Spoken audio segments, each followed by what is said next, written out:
Something in my party newsletter, and I really want to share that with you. Kyiv's club institution called Closer is hosting 2 fundraising parties in Berlin, raising money for social institutions in Ukraine. So we did some research, and we found out that the club actually has a long-lasting history of resistance. So let's take a closer look. Since the beginnings of the club's predecessor called H4CKED in 2012, it has actually become scene-defining for music in Ukraine and all of Eastern Europe. The club is located in Kyiv's romantic Podil district, and it is an abandoned ribbon factory that has been transformed into this maze-like club complex. Now, Closer has made its mark for playing a superb sound mix of timeless house, techno, acid and psychedelic sounds. And international artists share the decks with up-and-coming residents. And the club is especially known for its wooden outdoor floor called Lizny Preichal, where in summer everything just shifts outside and you have these endless groovy after-hour sets. Okay, but what makes this club stand out and what has all of this got to do with resistance? The club has a unique community, and it's actually way more than a club, it's a cultural space. It includes a gallery, a record store, a restaurant,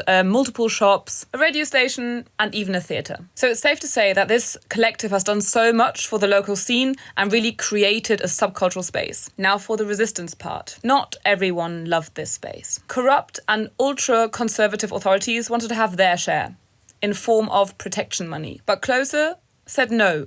And as you might assume, the authorities were not amused by this. Now that's why there was a really violent series of police raids where interior was destroyed and people were brutally arrested. The club was accused of enabling drug trafficking and dealing, which is utterly ridiculous considering the little amounts they actually found on the guests. And now we're back to the community, because they stood up and they protested against this ruling, and which was then luckily overturned by a higher court. And then came the bombings on Kyiv. So what did Closer do? It served as a volunteer base where paramedics were trained, food was cooked, and anti-war headshocks were welded, continuing to be a beacon of resistance in Kyiv.